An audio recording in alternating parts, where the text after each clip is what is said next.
Coming up next on Arizona Horizons Journalists Roundtable, Congresswoman Ann Kirkpatrick announces her candidacy for U.S. Senate, and sobering statistics regarding children and foster care from a child safety oversight hearing. The Journalists Roundtable is next on Arizona Horizon. Arizona Horizon is made possible by contributions from the Friends of Eight, members of your Arizona PBS station. Thank you. Good evening and welcome to Arizona Horizons Journalists Roundtable. I'm Ted Simons. Joining us tonight, Mary Jo Pitzel of the Arizona Republic, Mike Sunix of the Phoenix Business Journal, and Jeremy Duda of the Arizona Capital Times.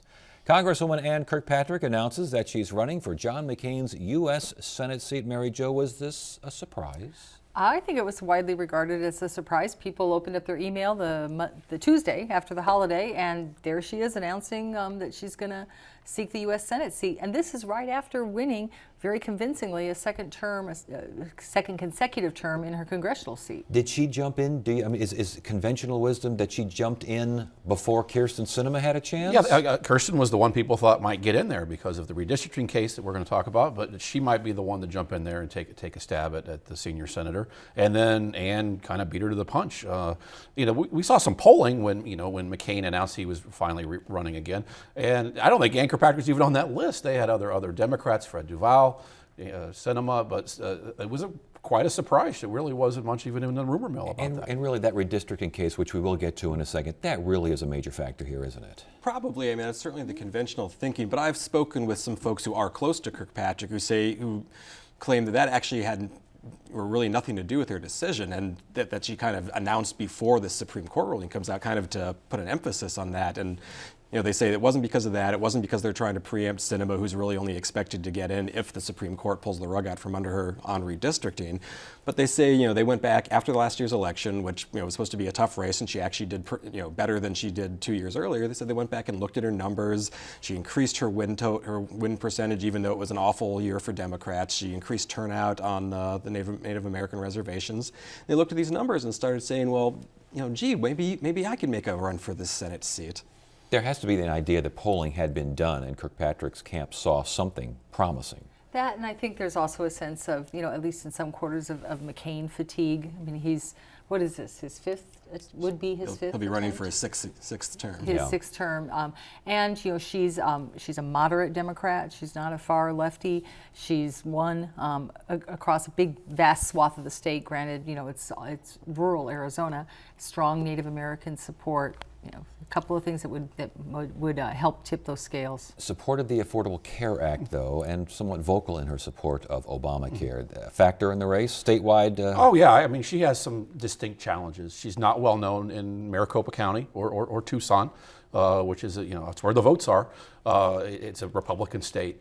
I think the thing that maybe she's hoping for, maybe you'll see this in other races across the country, is if Hillary Clinton's strong Democratic nominee and Republicans, there's 19 of them in the presidential race, if they really muck it up and you have a really weak Republican candidate coming out there, that kind of gender gap with women voters could help other women candidates in other states. But still, McCain has a lot of built-in advantages. The state of the world right now with ISIS and Russia, what's going on with foreign policy is one of his strong suits. So she has a lot of challenges in overcoming his advantages. Sure. I mean, the Obamacare vote, that's of course going to come back to haunt her. We're going to see a lot of footage of her walking out of a meet and greet with constituents at a supermarket. But she does certainly have some things going for her. Polling shows that McCain's probably more popular or unpopular than he ever has been.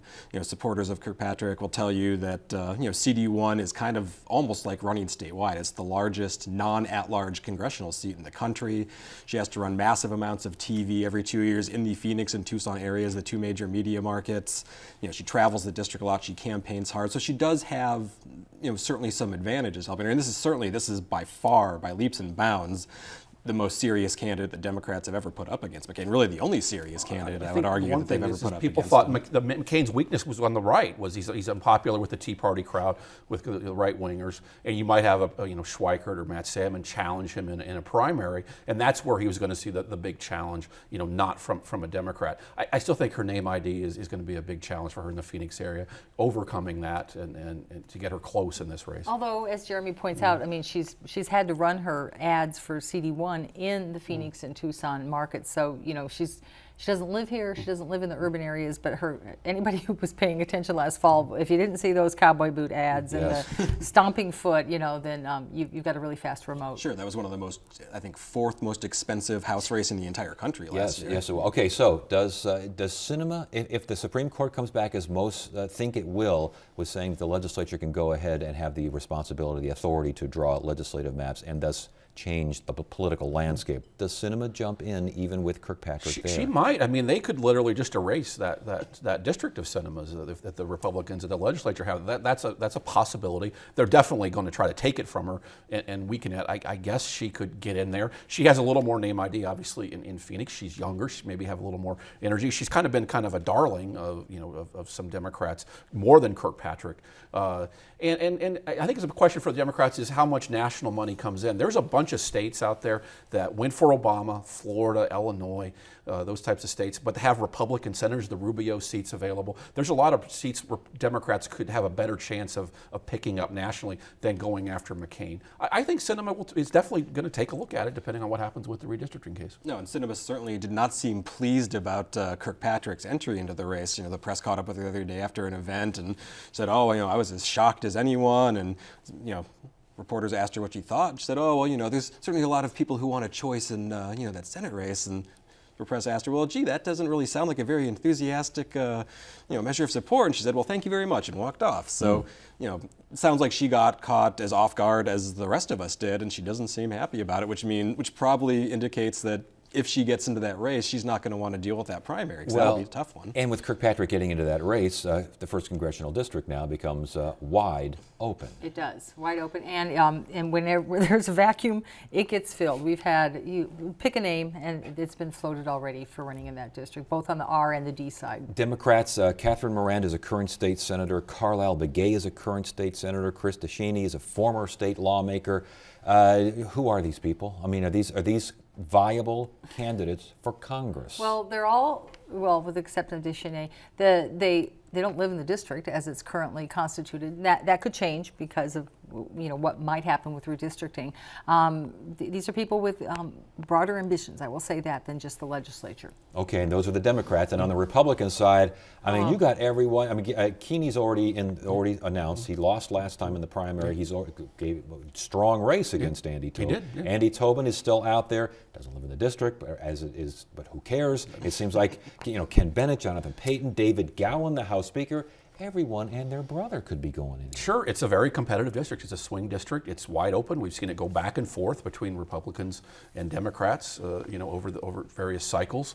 You don't see somebody that kind of stands out as that's the person that's going to win each primary. So it is wide open. So, and this would happen when Renzi first won it when they first created it. It's a little bit of a different district now, but there was a lot of similarities there. It was wide open. You had Fred Duval on the Democratic side. Didn't even finish second in that race, I don't think.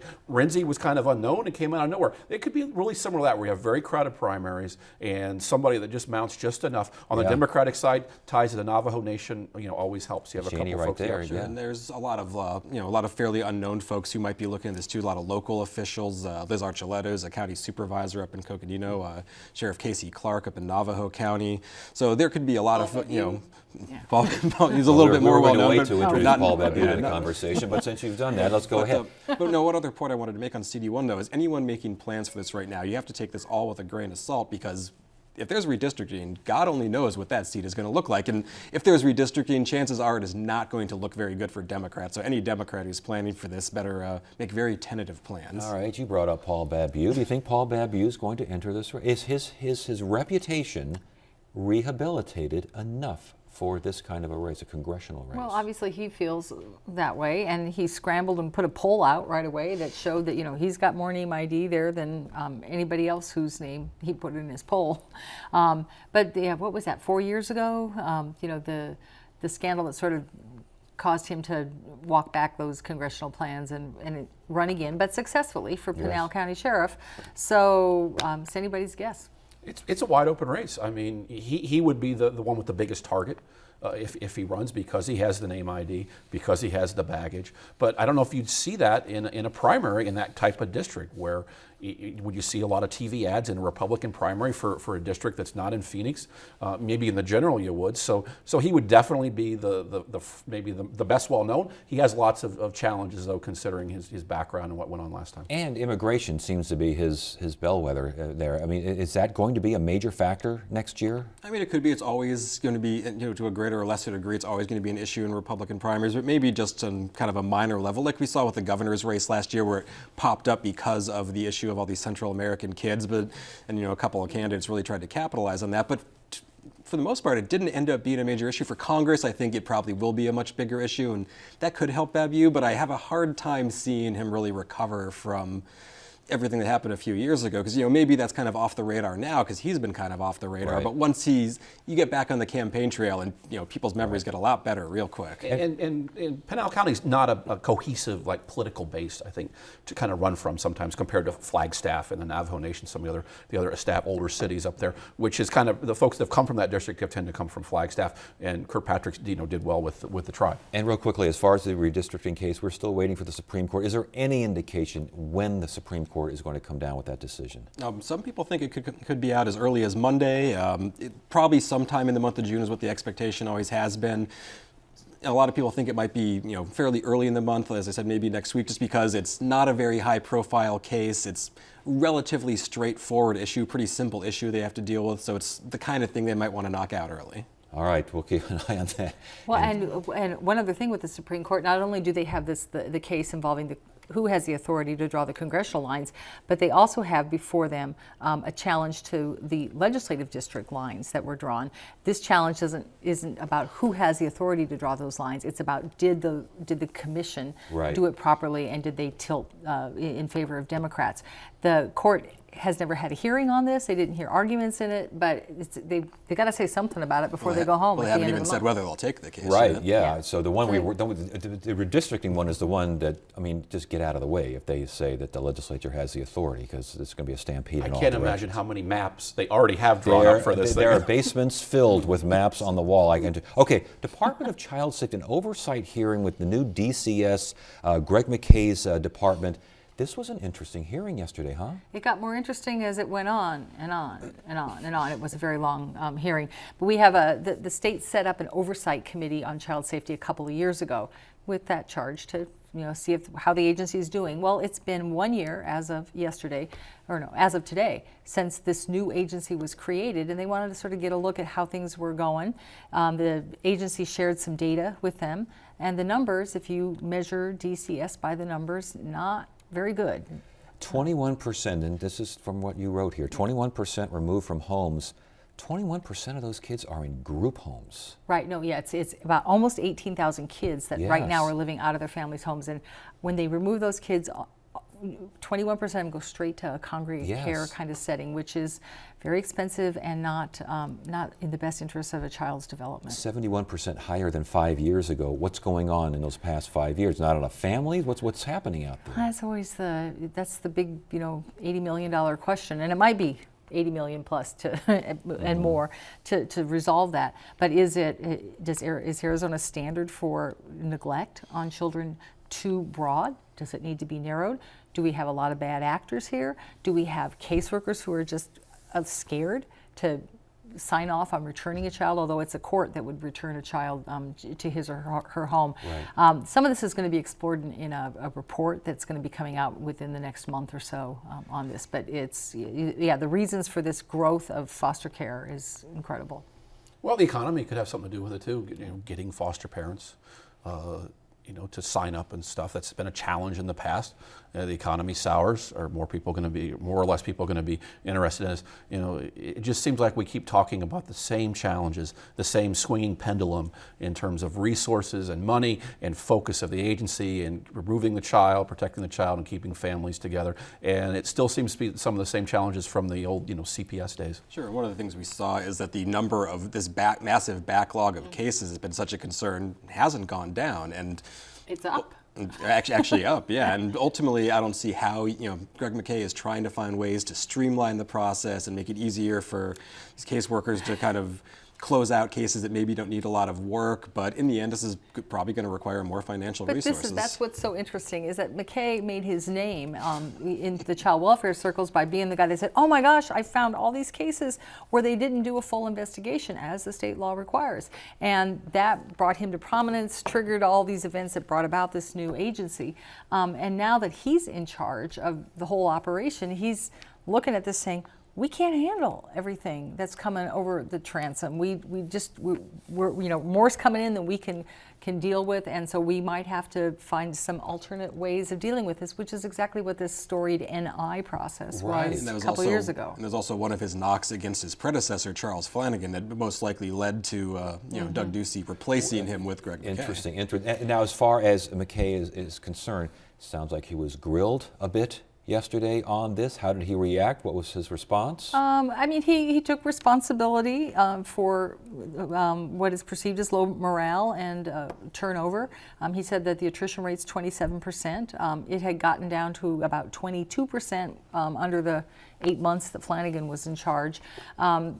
And he asked for patience, saying it takes a while to turn this around. But I think part of the reason for the morale, for the data, the turnover, is because we've had this turnover at the top. I mean, we created a new agency, they put in Charles Flanagan, and then, less than 8 months later, he's pulled out, and McKay's put in, and you're starting all over again. Yeah.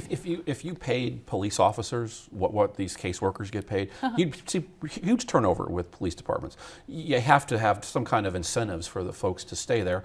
And the lack of discretion on the cases, it goes back and forth. We don't investigate anything, now we have to go A to Z, and we're bogged down with all these things. But I think just the pay, you're always going to have turnover when you're paying people, $35,000 a year. Well, it's also, as you mentioned, it's the nature of the beast. I mean, you can put whatever initials you want in front of the agency, but it just seems like you're going to have a case like we just saw with this small child that was 15 pounds at the age of 3. It was just atrocious stories.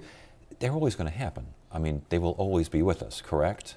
I think, yeah. I mean, one child death, does not an agency trend make. I mean, you do have to look at the overall trends because, yes, it's accepted. And we had lawmakers a year ago saying, look, this is great. We're creating this new agency and we're giving it a lot of money, but this kind of stuff's still going to happen because we're humans. Right. All right. And help for some of those humans has been somewhat lacking in recent years. And that will be an ongoing source of debate. How much money does the state put into services to help keep families together, prevent things from escalating to a point of danger for children? All right. Impact on the lawsuit, by the way, in the foster care system, is this going to make much of an impact at all?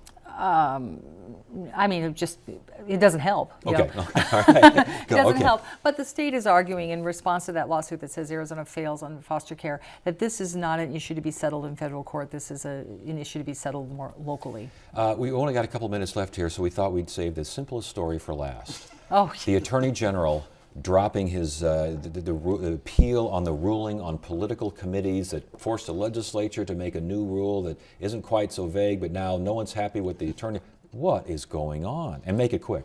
Well, this case, the federal judge late last year determined that the state's statutory definition of political committee was unconstitutionally vague and overbroad, so they rewrote it. But that has left this issue of what do you do with all these old complaints, alleged violations of the law that happened under this old definition. The Secretary of State's office determined that most of them are unenforceable, but the state was still appealing this, so some folks had some hope. Now the Attorney General's office last week told the judge they were dropping their appeal of this. They don't want it to drag on for that long, but they are asking the Ninth Circuit Court of Appeals to vacate the old ruling for kind of unrelated reasons. Now, the Clean Elections Commission, the head of the executive director, is unhappy about them dropping the appeal because this will undermine potentially some ongoing cases against Tom Horn, against the Arizona Free Enterprise Club. And the Secretary of State's office, which under Michelle Reagan wants maximum amount of freedom, free speech, they're upset that they're asking that the ruling be vacated because now they're worried, that worries them that a future legislature will be able to go back and roll back this new definition, make more restrictive laws, restrict free speech. Though as the Attorney General's spokesman put it to me, he said, well, if the Clean Elections Commission and Secretary of State's office are upset with us, both upset with us, we must be doing something right. Make sense to you, Mike? It just shows the challenges in trying to curtail dark money. It's so hard because of the Supreme Court ruling and the First Amendment. It's wherever it's a shell game essentially. So you got an action that has both the Secretary of State's office and the Clean Elections Commission both saying not a good idea. For very different reasons. Right, but they're both saying not a good idea. But they are, and the Clean Elections Commission may try to intervene as defendants and try to defend this themselves instead of the AG's office. They'll be meeting on Monday to decide some of these issues. So why did Attorney General Brnovich do this? And by the way, dropping the appeal, but saying we're dropping it, but we want you to vacate it anyway. I mean, what's that all about? Asking them to vacate it, my understanding is related to some of the things that Judge Teoborg said about laws being over vague and having over breadth, and they're worried that this may set some kind of precedent that could affect other laws, that they have some concerns about what the long-term impact of this will be. But they also don't want to drag out an appeal for a few years. They're concerned about how that appeal might affect some of their ongoing enforcement actions, ironically. So I think to them, this seems like kind of the quickest and easiest way to settle this. See, I told you it was easy to figure out. Simple as got You it. did a nice job, Jeremy. Thank you very much. Thank you all very much. Appreciate it. Monday on Arizona Horizon, we'll meet the most creative person of the year, I should say, as deemed by a national technology publication, and find out why the State Game and Fish Commission opposes a proposed new national monument in Arizona. That's Monday at 5:30 and 10 on Arizona Horizon. Tuesday, we'll look at the status of corporate giving in Arizona. Wednesday, we'll update a planned medical school at the Mayo Clinic. Thursday, actress Vicki Lawrence joins us to raise awareness of a chronic skin condition. And Friday, it's another edition of the Journalists Roundtable. That is it for now. I'm Ted Simons. Thank you so much for joining us. You have a great weekend.